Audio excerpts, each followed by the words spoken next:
I'm Melinda Renfro, and this is my sugar project. So to start with, I'm just going to talk a little bit about what is sugar.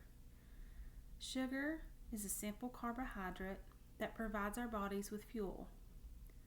Carbohydrates such as sugar are broken down fast, and they cause blood sugar levels in our body to rise fast and then drop quickly. Sugar is in everything that we eat. If you read the labels, you'll notice some sort of sugar. It may not say sugar in those words, but you can find some sort there for most part. Natural sugar is okay for you because it does provide minerals and vitamins that the body needs, but you still need to avoid lots of natural sugar. But when you run into the problem is when you start eating these chemically made sugars that is in everything that we eat.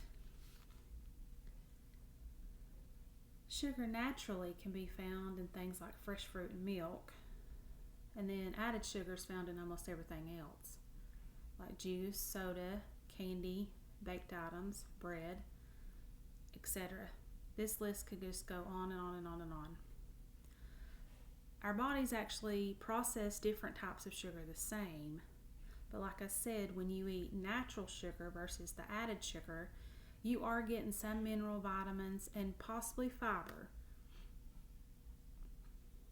When you eat sugar, you do get a quick burst of energy, but that very fastly wears off and makes you feel like you have crashed, which is not a good thing, because then you want to eat something else that's sugary so you can get that big burst of energy again, and then it's like a vicious cycle.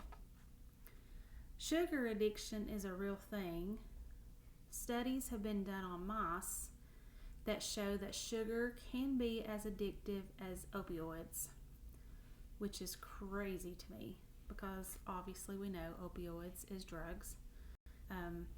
I've seen people withdrawing from drugs and alcohol since I work in the hospital, and it blows my mind that sugar can cause us to have those same effects. But it's true. That's why we crave sugar, because our brain tells us to. Because once we eat sugar, we want more. We crave more. We think we need more. And we think we need it to survive. But we don't. And you know, the food companies are really smart about this because they know about the addictiveness of sugar, and they'll add it to the food just for the taste. And it makes us want to go get another cheeseburger at McDonald's because it's got sugar in it and it tastes so good, and we want to go get it. Actually, cheeseburgers from McDonald's do not taste good to me. I don't like them, but most people do.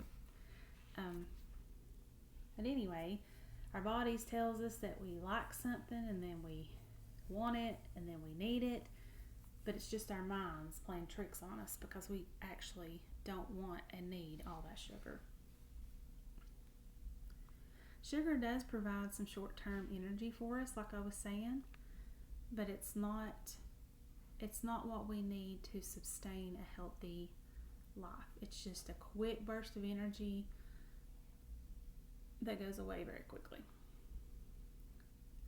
Some of the effects that sugar has on the body, especially eating excessive amounts of sugar, is that our body can gain weight. It causes us to have diabetes. We can be depressed and even have Alzheimer's. So, depression affects about 5% of the world's population.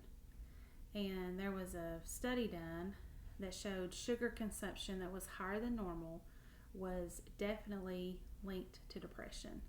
And during my research, I realized that all these diseases, diabetes, all that, all came back to just sugar. And the main thing was sugar causes weight gain causes diabetes, weight gain causes depression. You know, it's all a cycle with eating too much sugar. And then even Alzheimer's disease. There's been proven studies over the past few years that shows that people with higher than normal blood sugar levels have a faster rate of cognitive decline than those with the normal blood sugar levels. So, but like I said in the beginning, sugar shows up in everything we eat, and sometimes when we least expect it. So it's very important to read labels and keep our sugar intake to a minimum, because sugar is addictive and it should be avoided to keep us healthy and to keep us going. I mean, I don't want to eat a candy bar and feel good for a minute and then feel like crap for the next 6 days. I do that sometimes. I have done that. But after doing this project, my eyes have been opened a lot, and I definitely am going to change the way that I eat and my family eats. So, and then my fat fiction reflection. This film to me was like very interesting. I feel like I'd seen something like this before, but my favorite part of this was probably when they did the 2 different diets with the people and kind of just compared that. That was really like a really good visual. But what I got out of the fat fiction film was that us Americans have been misled for years. We've basically been told lies. We've been told that if we eat fat, we will be fat. The USDA food pyramid encourages us to eat high carb diet, which again goes back to sugar. Carbs are sugar. Carbs turn into sugar. You know, using this USDA food pyramid, that's probably why 75% of Americans are overweight, and that 1 in 2 Americans are affected with diabetes. 1 in 2. So if there's 4 people in your house, there's a very good chance that 2 of those people have diabetes or pre-diabetes, which is crazy. But the thing, like I said, that I got most out of this was the 3 people with the diets. When they were on the low carb, high fat diet, they didn't eat nearly as much. When they did eat, they ate things that was full of good protein and good fat, and it would fill them up, so they wasn't as hungry. Their blood sugars stayed stable. They never went up. They never were really tired. They had energy. But then when they did the USDA food pyramid diet, they started having the results again where they felt like they were hungry all day. They were really tired. They had spikes in blood sugar.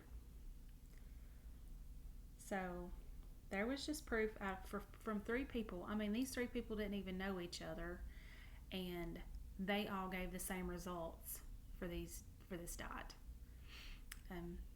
Also, fat's a superfood as long as you're eating the good fat like avocado, nuts, things like that, the good stuff. And the other thing that I got out of this video, and I'm pretty sure it said it a few times, but the USDA food pyramid does need to be flipped. Then to the final part, the food diary experience. So I did the 7 days with no sugar, which was hard for me because I love sweets. That's my favorite thing. But during this 7 days of no sugar, I had some withdrawal headaches, which if I'd done my research paper first, I would have expected this. I had more energy and I slept better. Overall, I just felt better. I lost 5 pounds and I'm going to try to continue it. I already have told my family that we're going to start cutting out soft drinks. I don't drink soft drinks, but my family does. And I wanted to start by cutting out a simple thing like that, and then gradually cut out more things and eventually, hopefully, be a added sugar-free home. Thanks for listening.